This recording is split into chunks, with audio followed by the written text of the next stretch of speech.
Winter weather is giving one last shove and has caused a crash. And a special melody written by Prince for a special someone. It's April 29th and your NESCom Connection starts right now.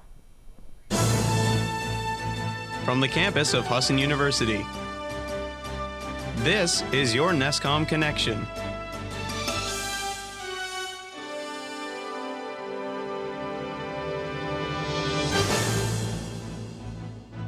Hello everyone, I'm Alyssa Thurlow. And Bires. Winter continued to stick around as snow fell in parts of New England this week. The snow caused slick road conditions and resulted in car accidents. WGME's Katie Sampson reports. This is horrible weather. A winter wonderland turns into a nightmare on the roadways. I mean, it doesn't seem that bad when you're standing here, but when you're on the roads, these are probably the worst I've ever seen. Randy Gibson found out the hard way Tuesday when her Jeep slid into a mailbox and telephone pole in Windham. It's weird because right before this happened, I was like probably right around that bend. I couldn't help but think to myself, I'm in four-wheel drive at the end of April. What is this? And then, luck got worse. She and her daughter are okay, but shaken up. I wasn't going fast. I was going below the speed limit, and then I just kind of kept going. The slide-offs and crashes continued throughout the afternoon. It's pretty bizarre, isn't it, huh? Such a mild winter, and now we got April, end of April, and here we sliding around. Dispatchers in Windham said they were getting inundated with calls. They said that it's going to be a while because they've had quite a few incidents in the last half hour or so. In Cumberland, Route 9 was closed for a portion of the afternoon while crews cleared multiple scenes. We've had over 12 vehicles in all the different accidents. We have our 3 ambulances transporting patients as precautionary measures, and the tow services are overdrawn, the police agencies, everything. It's been not a very normal spring day. A school bus slid off the road on Route 9. We are told no students were on the bus and the driver was okay. The State Medical Examiner's Office has identified a body in the Penobscot River as Maine Maritime Academy student David Brunig. The examiner's report says Brunig's death was accidental, caused by drowning and hypothermia. Brunig went missing on February 26th and was last seen walking toward a railroad bridge in Orono. Maine Warren Service spokesman Corporal John McDonald says Brunig's body was recovered by Bangor firefighters near the Sea Dog Brewing Restaurant at Interstate 395. The trial of a Maine man accused of mailing cyanide across the ocean to a UK resident who killed himself has been delayed to October. Sidney Kilmartin faces federal charges of mailing hazardous articles resulting in death, wire fraud, mail fraud, witness tampering, and witness retaliation. He was scheduled to stand trial in May, but the date was pushed back to accommodate a new attorney. Prosecutors say he mailed the cyanide to 49-year-old Andrew Denton of Hull, England, who used the cyanide to take his own life. Kilmartin has pleaded not guilty. A New Hampshire man is being cited for leaving the scene of an accident after police say he crashed his pickup truck into a southern Maine home and fled the state. Police say 46-year-old Aaron Lazzotti of Northwood admitted to officers he crashed into a home on Saturday night. Police say he then fled the scene and left the car in the woods on a property he owns in Wakefield, New Hampshire. A York County Sheriff's Sergeant found the truck Sunday afternoon following the tracks. The Sisters of Mercy are demanding that a Portland high school must change its name. The sisters say that Catherine McCauley High School must change its name when the school ends its affiliation with the Catholic Church in July. The Portland Press-Herald reports administrators respect the decision, but the community is disappointed. The Sisters of Mercy founded the school in 1969 and named it after the Irish nun who started the religious order in the 1830s. The private school will begin the process of finding a new name in the coming weeks. Governor LePage refused to visit the Husson campus this week. According to the Portland Press-Herald, the governor's office canceled the governor's appearance at alumni reception 2 hours before he was scheduled to visit Bangor. Earlier this week, governor said he will no longer be attending ceremonial events because he was attracting too much negative media coverage. On Tuesday, the governor left building dedication at the University of Maine at Farmington when he saw 2 students were holding protest signs. The governor later apologized for leaving the event. When we come back, a New York gang takedown results in over 100 people arrested. And music created by inmates will be performed at the White House.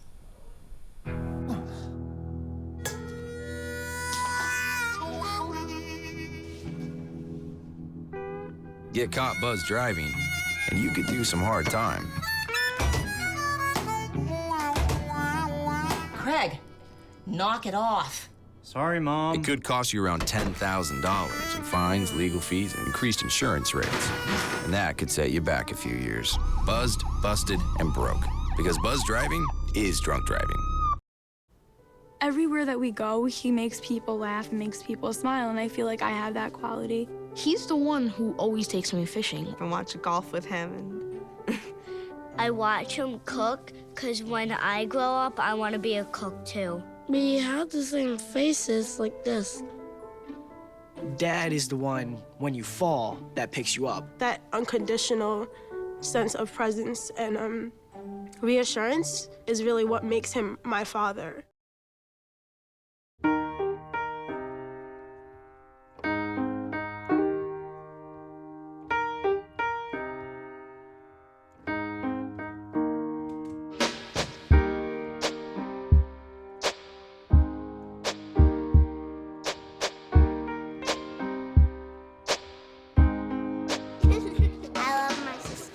Heart doesn't see race.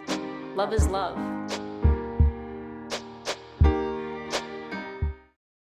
How can I help my daughter with her reading? Searching for help with Dachshund breeding. No. Let me try. Sarah's bright, but when she's reading, she has trouble sounding out words. Playing world music. What? I give up. Wait, I was trying to show you how Sarah feels every day. Frustrating, isn't it? Redirecting to understood.org. Join parents and experts at understood.org, a free online resource about learning and attention issues to help your child thrive. Before there was Little Red Corvette, When Doves Cry, or Purple Rain, there was Hello My Love. A Minnesota woman says Prince wrote her a love song back in the 70s. WCCO reporter Jennifer Marielli has more. We're looking at a song that Prince wrote for me in 1978 or 1979. At the time, Nancy Altman was a receptionist at the ad company in Loring Park. The owner was Prince's first manager. I, would sit at the desk, and Prince and all his little posse would come in. There was Morris Day, Des Dickerson, Andre Simone. And that's when Prince began asking her out. I would tease him. And because at the time, he was just an 18-year-old kid. I was 22. He wasn't a big deal. I wasn't really interested. One day, the handwritten Hello, My Love appeared on her typewriter. Hello, my love. This is a song for you. You are my reason for singing, and I just had to let you know that I think the world about ya, though I really don't know ya, and I'd gladly give up anything just to hear you say, I love you. Goodbye, my love. Hope to see you soon. Je t'aime beaucoup, baby. Prince signed it with a heart above the I. Nancy later learned of a note Prince left for his manager, instructions for when she first saw the song. It says, cassettes all set. Cute, huh? Prince recorded Hello, My Love, and he left a cassette tape for her to hear it. She never did. And I'm hoping that it's in the vault and that I get to hear it. Altman says Prince continued to come into the agency after leaving the love song, but she never went out with him despite his repeated attempts. In New York City, more than 100 suspected gang members are now in police custody after a massive gang takedown. Authorities raided several city-run apartment complexes in the Bronx early Wednesday morning. As many as 120 people were arrested in connection with multiple unsolved crimes, including at least 7 homicides. Wednesday's operation follows a similar one last week in Manhattan, where more than 30 alleged gang members were arrested. In concert, the White House will feature music written by inmates from one of South Carolina's most dangerous prisons. Members of a group called Dakota are performing Welcome to My World Wednesday. The song was written earlier this year by inmates at a correctional institution, a maximum security prison in South Carolina. Members of Dakota worked with select groups of inmates, guiding them through the song writing process and writing enough music for an entire concert. The performance Wednesday is part of a national re-entry week aimed at helping roughly 600,000 state and federal inmates better acclimate into society. With just 100 days until opening ceremonies, 62% of tickets to this summer's Olympic Games in Rio de Janeiro have been sold. That's according to the ticketing director for the Games. Host country Brazil has been plagued by problems from a political corruption scandal to the Zika health crisis. With the clock ticking down, there are concerns that Rio may not be ready to host. There are worries organizers can't fill the stadiums due to so much negative publicity. Opening ceremonies are set for August 5th. The bison is about to be named the first national mammal of the United States. According to the Washington Post, the National Bison Legacy Act passed the House on Tuesday. The bipartisan legislation is expected to get Senate approval. A coalition of conservationists, ranchers, and tribal groups lobbied for the official mammal designation. The bison, which will join the bald eagle as an official national symbol, represents the country's first swoop into wildlife conservation. Scientists say a manatee swimming in waters near Sarasota, Florida, has given birth to something rare, twins. The Herald Tribune reports that manatee was spotted by an onlooker in a canal on Siesta Key this month with twin calves. Biologists have named the manatee Tomabella and have followed her since 1993. Manatee twins are only born between 1% and 4% of the time.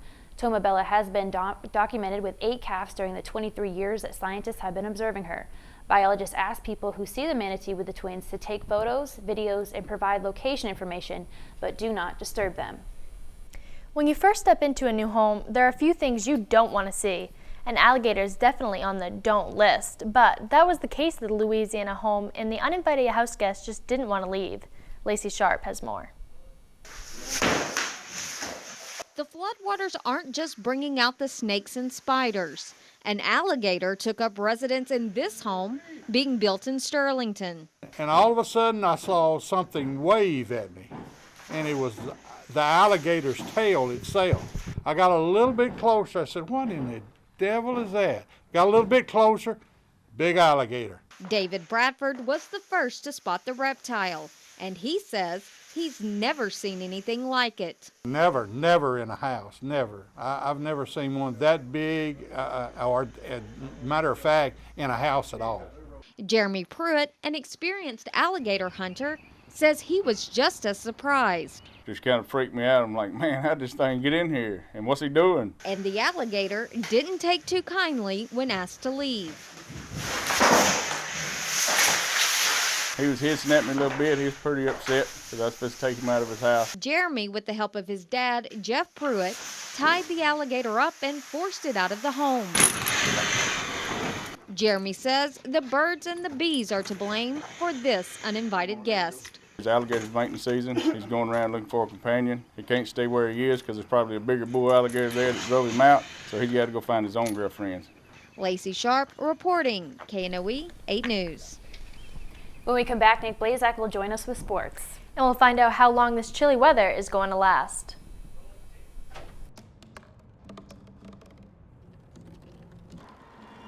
Everybody has a dream.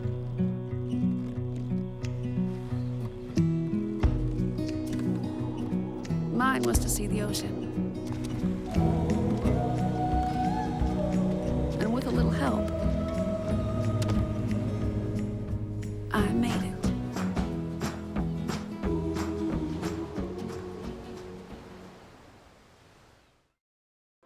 Cinderella found the pet that fits her perfectly. Tiana gave her pet the royal treatment. Belle found beauty where no one else did. And you can too. Share your heart. Share your love. Bring home your forever friend. Make a shelter pet part of your world. Happily Ever After begins at theshelterpetproject.org.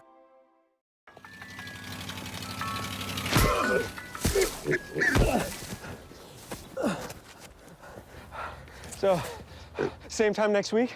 Well, of course.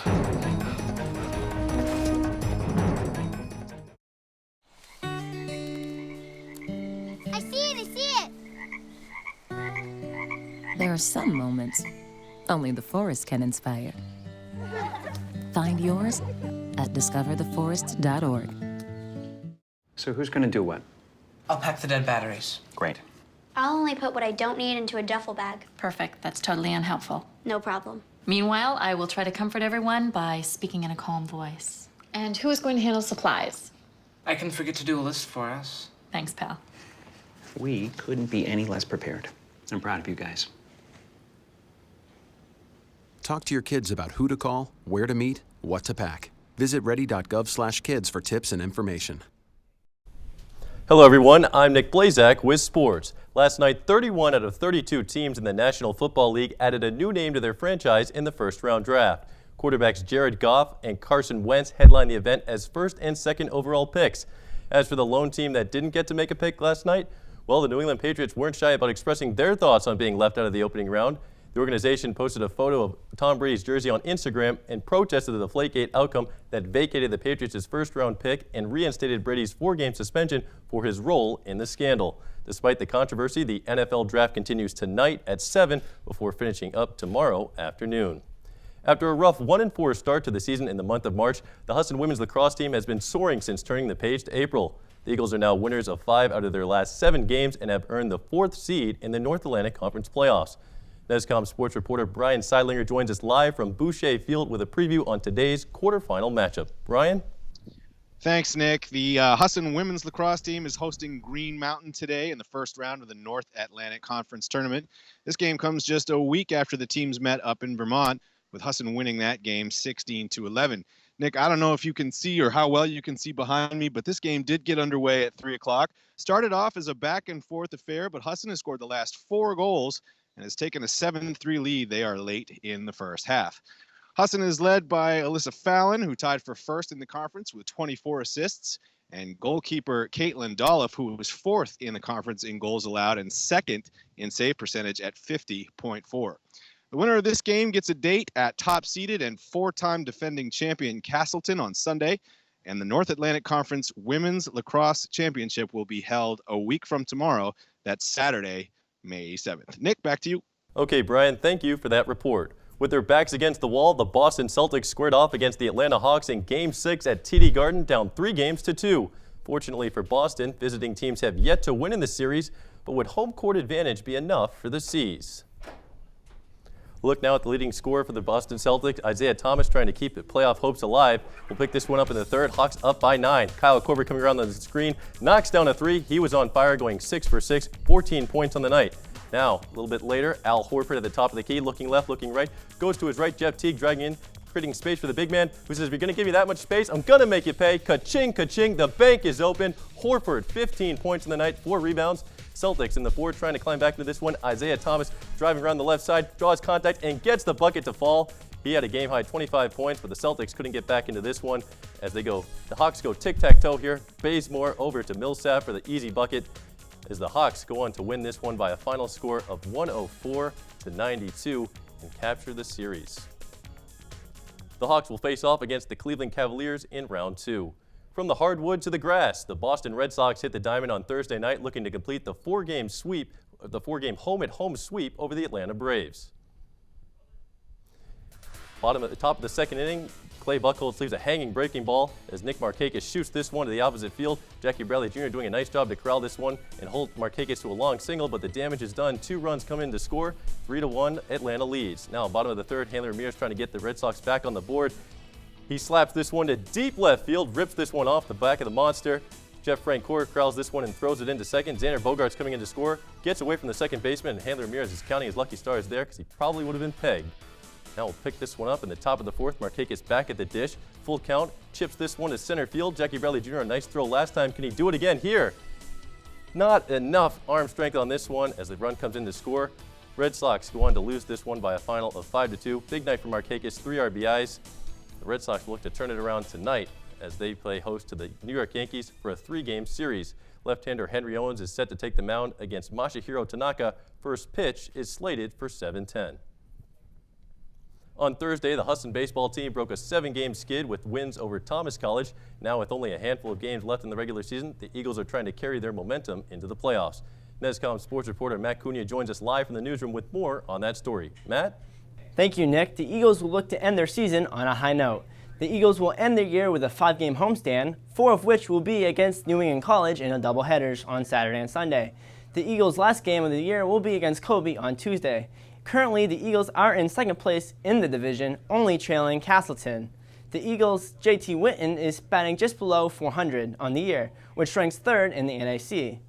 Eagles pitcher Ben Walls also ranks 3rd in the category, only in ERA, which is just below 2.5.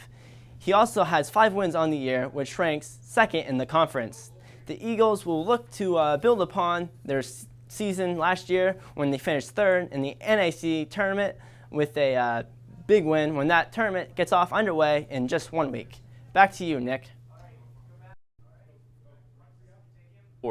Coming up after the break, Chris Czachor will have your local weather forecast. We're back in a flash. Stay tuned. They'll test you. Try to break your will.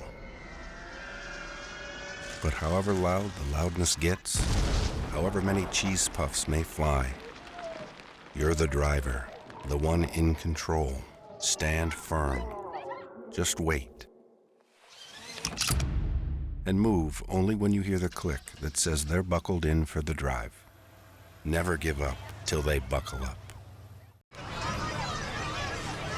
Get your You're not sitting here. Yes, I am.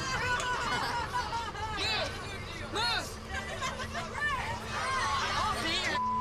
Give it to him hard. No. Every day, kids witness bullying. Why you stabbing me with it? No. They want to help, Ow. but don't know how. Teach your kids how to be more than a bystander. Visit stopbullying.gov.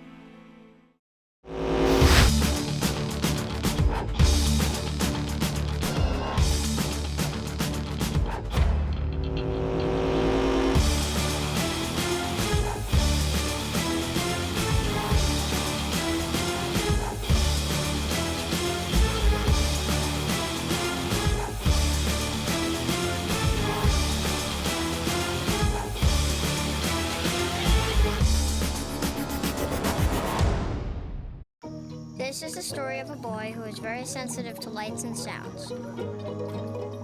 So he built secret hiding places where nothing could get in. The boy didn't like looking people in the eye. It made him feel uncomfortable. One day, he found out he had something called autism.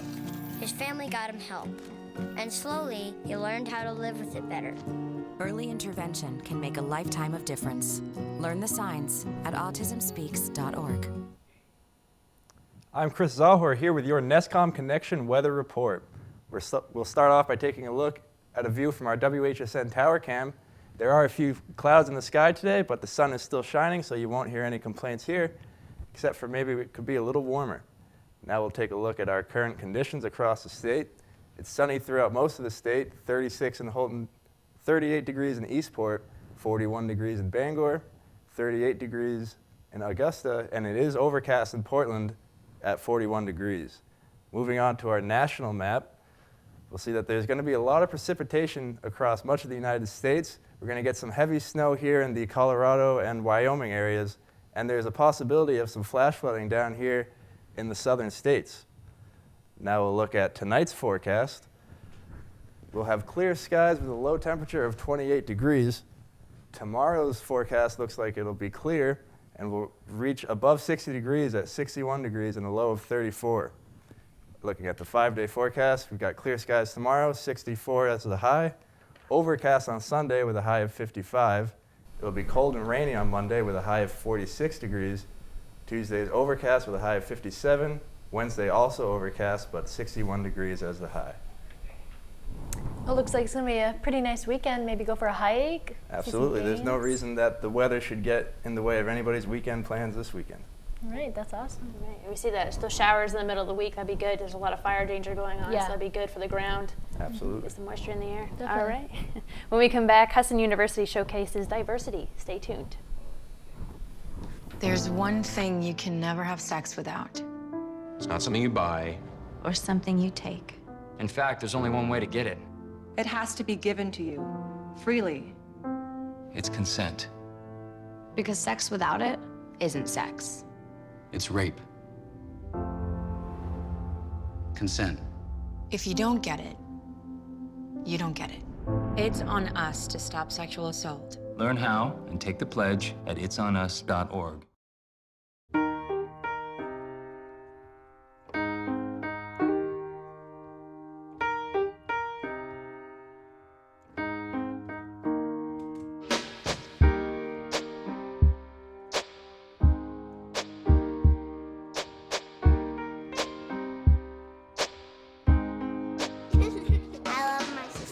My heart doesn't see race. Love is love. Right, mi cariño. So like I said, everything I learned about cooking, I learned from Grandma's empanadas. Shall we go again? Yep. Mix beef with the onions with the peppers with the paprika with the garlic with the oregano with the cumin. Got it? Got it. Throw on the olives, stir, season, stir again, pour out the flour, roll out the dough, make a circle, drop in a fistful of filling, fold over, press down, and ta-da! Most parenting is hard to do in just 2 minutes. But 2 minutes twice a day making sure they brush is easier, and it could help save them from a lifetime of tooth pain. For the second year in a row, students at Husson University showcased cultures from around the world. NESCom Connection's Nick Blaszczak tells us about Culture Night and what it means for students.